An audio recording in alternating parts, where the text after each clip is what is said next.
Assalamualaikum warahmatullahi wabarakatuh. Halo guys. Halo. Nah, balik lagi nih sama kita di series podcast catatan Salik ya kak. Iya. Jadi kita hari ini mau ngapain nih, Nur? Jadi tuh kita di sini mau bincang-bincang ringan aja nih sama teman-teman. Di sini pasti teman-teman pernah dong, pernah yang namanya tuh ngalamin musibah, masalah, titik terendah dalam hidup. Pernah nggak sih teman-teman ngadepin masalah gitu? Gimana kak? Wah, itu mah pasti sih. Pasti kita tuh sering lah ya mungkin ngalamin hal-hal kayak gitu, Nur. Pasti sering ya, bukan pernah lagi. Iya. Nah, padahal kan kita di sini maunya mikirnya gini ya. Hidup tuh maunya tenang-tenang aja. Terus ibadahnya tenang, ibadah kita maunya khusyuk kan, karena kalau misalnya kita mikir dengan tenang ibadah bisa khusyuk. Padahal kan ya dunia ini kan emang tempatnya ujian. Iya kan? Iya, jadi emang kalau di dunia ini tempatnya ujian, tempatnya musibah.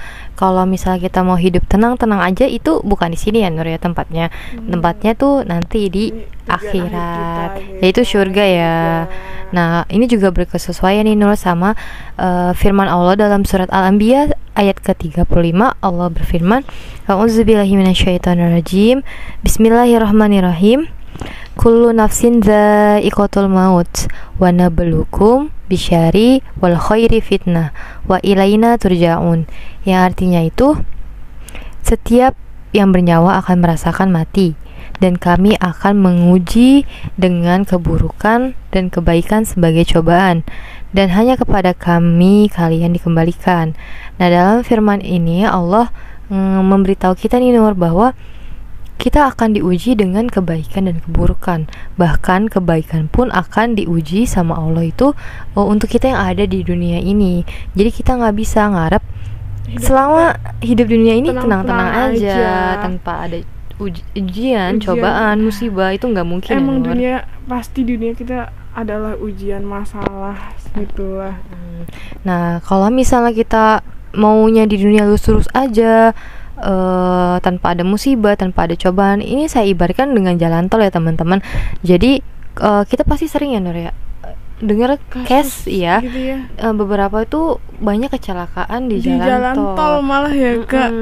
Jalan yang lurus-lurus aja padahal ya di jalan tol. Iya, justru itu, Nur, karena dia lurus-lurus aja tanpa ada hambatan, itu yang membuat si supirnya itu terlena sampai ngantuk dan terjadilah kecelakaan.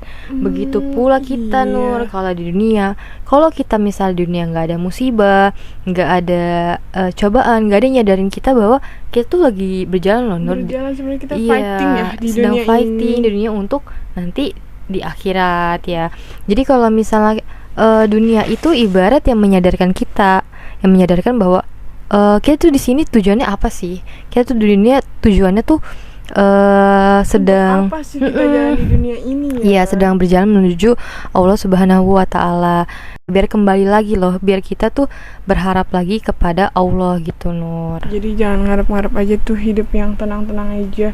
Jadi tuh ada juga nih kak dalam riwayat hadis Muslim. Nah, jadi gini, huffatil jannatu bil makarihi wa huffatin naru bisyahawati. Nah, sudah menjadi karakternya, surga itu dikelilingi sama perkara yang kita nggak suka, yang kita benci. Itu tuh surga itu pasti dikelilingi sama yang sahabat kita nggak suka. Nah, sedangkan neraka itu kebalikannya. Jadi tuh neraka itu benar-benar dikelilingi oleh perkara yang kita benar-benar suka, kita sahabat kita suka. Jadi kalau misalnya kita mau ke surga dan di situ ada hambatannya, ada ujiannya, nah itu udah bener deh. Nah, karena emang kalau misalnya kita mau ke surga, itu pasti sesuatu yang nggak kita suka, yang kita benci. Coba kalau misalnya kita ke neraka, itu kan berbanding lurus ya sama keburukan kita, sama syahwat kita. Masa iya sih kita maunya ngikutin syahwat kita terus? Ya nanti ujung-ujungnya neraka gitu. Oh, jadi gitu ya, Nur. Kalau menurut hadis riwayat Muslim yang tadi dibacain, emang syahwat kita ini cenderung melakukan hal-hal yang buruk yang menjerumuskan kita ke neraka. Emang syahwat kita tuh mengikuti keburukan. Ya kita harus lawan syahwat kita. Jadi jangan selalu menuruti syahwat kita.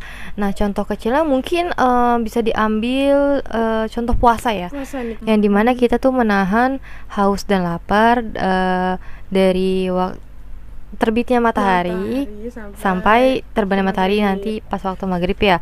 Pada dasarnya fisik kita tuh nggak suka ya, karena siapa sih yang mau haus dan lapar Males sepanjang sih. hari, Apalagi siang-siang siang panas. bisa enak minumnya. Iya, kita harus menahan sampai sore nanti. Melawan syahwat kita. Nah, itu kan cenderung syahwat kita nggak suka ya. Nggak suka pasti. Tapi karena itu adalah bentuk ibadah kita, kewajiban kita. puasa Ramadan Iya, buat kita kaum. berusaha buat nahan syahwat kita untuk melakukan hal-hal yang emang dia maunya minum, makan. Nah, itu adalah juga bentuk cara kita menahan syahwat kita ya, Nur. Iya.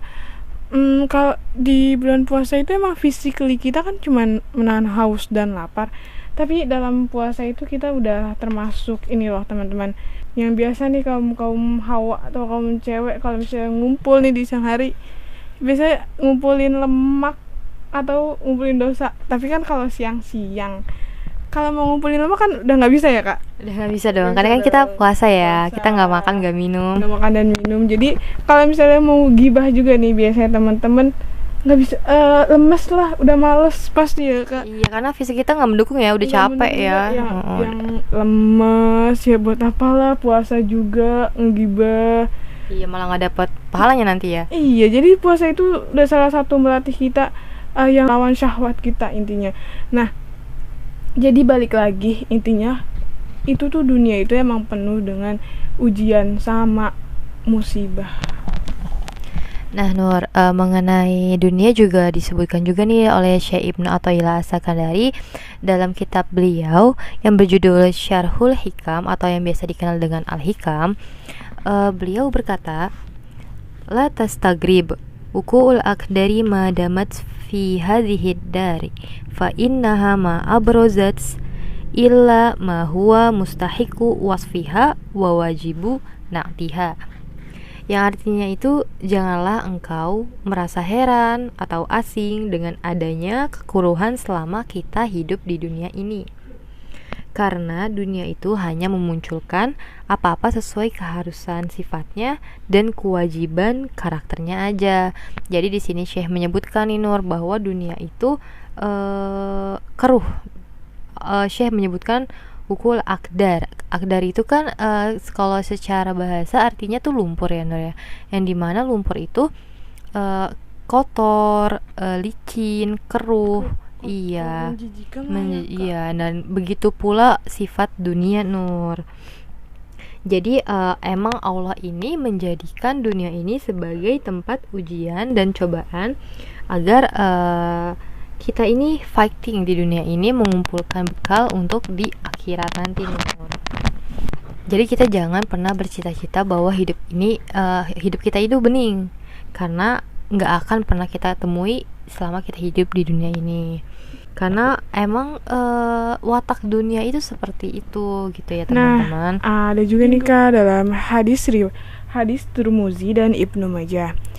Jadi ada yang bertanya kepada Rasulullah, ya Rasulullah, siapa sih yang ujiannya paling berat? Jadi gini, ya Rasulullah, ayun nasi asyudda balain al-anbiya usumma amsalu fa yabtalar rajulu ala hasibi dini.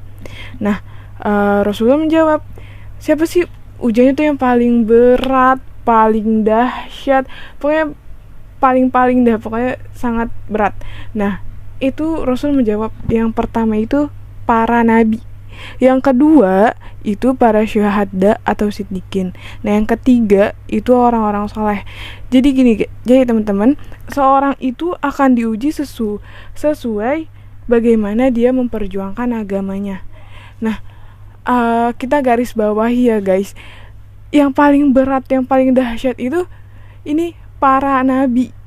Teman-teman pernah dengar gak sih cerita yang Nabi Ayub yang beliau tuh sakit selama 20 tahun dan beliau tuh sakitnya termasuk parah ya kak.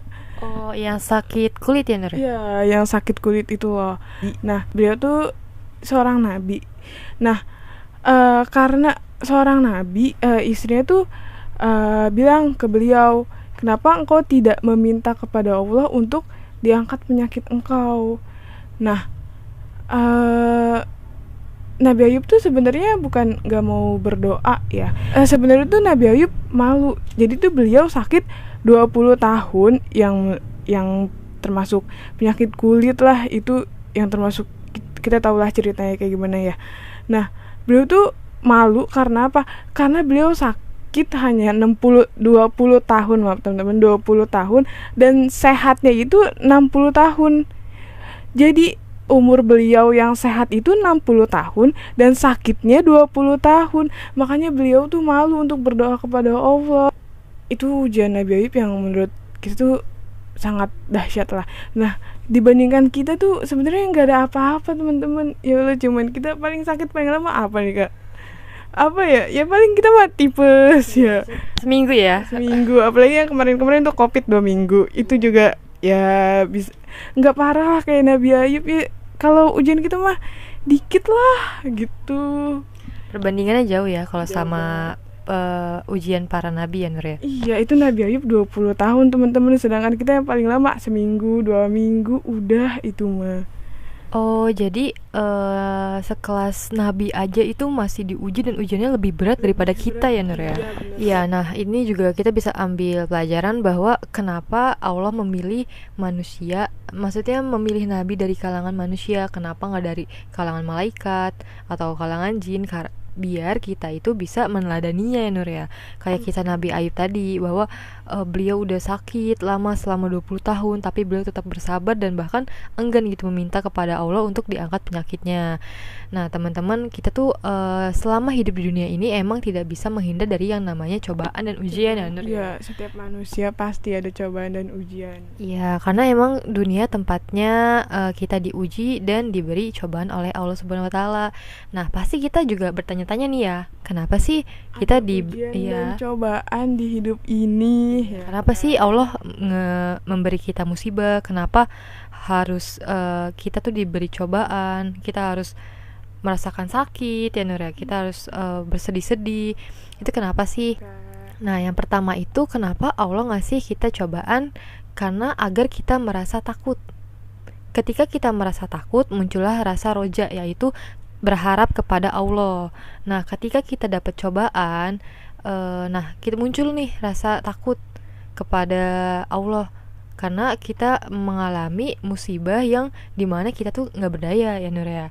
Nah, yang kedua itu kenapa Allah ngasih kita musibah? Agar hati dan jasad kita tunduk kepada Allah. Jadi terbuanglah rasa sombong yang ada pada diri kita, terbuanglah keakuan dalam diri kita. Terkikis lah kayak seenggaknya dari ujian itu, yang kita misalnya nggak ngerasa nih kita ada rasa sombong, lama-lama terkikis, hilang gitu. Betul. Nah itu teman-teman, jadi biar kita tuh kembali kepada Allah dan terbuang penyakit hati kita. Nah, for your information ya teman-teman, Firaun itu selama hidupnya dia tuh tidak mengalami sakit Nur dan tidak mengalami musibah. Makanya kenapa dia merasa dirinya itu Tuhan dan berhak untuk disembah. Nah, kita kan nggak mau ya akhir hidupnya seperti Firaun yang akhir hayatnya itu tenggelam di Laut Merah dalam keadaan tidak beriman. Nauzubillah min zalik. Jangan deh, yang mending kita ngalamin musibah aja nanti ngerasa sombong kayak gitu kayak Firaun, jangan mau deh. Iya, karena kan sombong juga salah satu dosa besar ya Nur ya. Apalagi sampai merasa dirinya itu Tuhan. Aduh, nauzubillah deh. Yang ketiga itu kenapa kita diuji? Karena agar hati kita itu ibadah. Nah, kita ngerasa gak sih Nur, kalau kita dapat musibah, kalau kita dapat cobaan, terkadang tuh sholat kita lebih khusyuk, ibadah kita lebih khusyuk. Itu ngerasa gak sih Nur kayak gitu? Iya juga sih, kebanyakan juga yang abis dapat musibah langsung tiba-tiba sholatnya rajin ya. Nah itu juga salah satu cara Allah rindu kepada kita ya Nur ya. Nah selanjutnya itu kenapa kita diuji? Agar dosa kita ini diampuni. Nah teman-teman milih mana nih?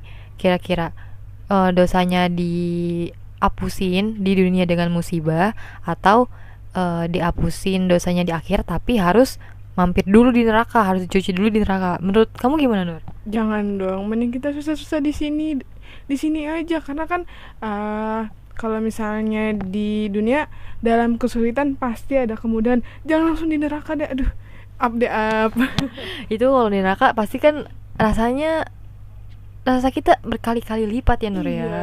Kita tahu, dan aduh, jangan sampai kita memilih untuk yaudah di akhirat aja deh ditanggungnya. Aduh, jangan sampai. Nah, selanjutnya itu kenapa kita dikasih ujian dan cobaan agar aib kita ditutup oleh Allah di akhirat. Nah, kan kalau di akhirat itu kan di padang mahsyar tuh semua manusia berkumpul dari zaman Nabi Adam sampai akhir zaman nanti. Nah, kita kan nggak mau ya, Nur, aib kita dibuka di sana. Pasti kan kita akan merasa malu. Nah, itu musibah itu salah satu cara Allah untuk menutup aib kita di akhirat. Nah, yang terakhir itu arruju, teman-teman, yaitu agar kita kembali seperti yang tadi sudah saya sebutkan ya. Musibah itu dapat membuat kita kembali membangun hubungan yang lebih baik lagi dengan Allah Subhanahu wa Ta'ala.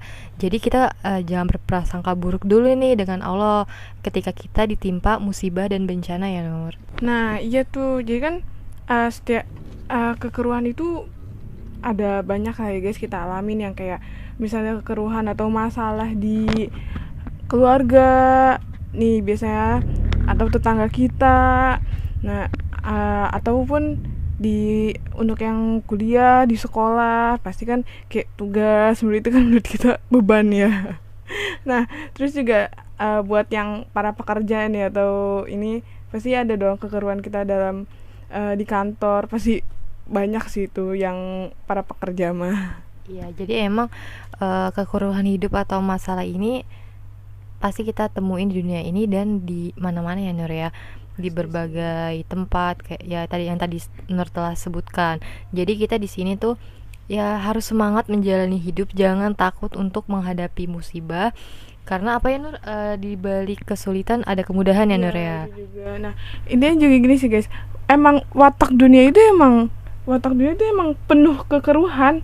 Jadi kita harus bertempur dalam dunia ini gitu guys. Jadi kita harus jalani pokoknya jalani dalam kekeruhan ini, terus kita harus fighting guys, semangat intinya, dan jangan menyerah sebelum bertempur. Gitu. Jadi mungkin untuk kekeruhan hidup atau masalah pembahasan kita kali ini sudah cukup ya, Nur ya. Cukup ya, semoga apa yang kita sharingkan bermanfaat bagi teman-teman semua dan bagi kita juga ya. Ya, terus jangan lupa guys untuk komen, like, and subscribe. Boleh. Nah, mungkin itu saja dari kita berdua. Apabila ada kata-kata nih dari kita yang kurang mengenakan ya, atau ada salah pengucapan, jadi mohon dimaafkan ya guys. Ataupun kalau misalnya ada kata-kata untuk saran ataupun kritik, misalnya kita berdua yang salah ya, tinggal di komen aja guys. Ya, tinggal tulis di kolom komentar ya. Komentar guys. Ya, dari kita itu aja mungkin ya, Nur ya, untuk hari ini ya. Mungkin see you next episode and see you next time teman-teman semua. Wassalamualaikum warahmatullahi wabarakatuh.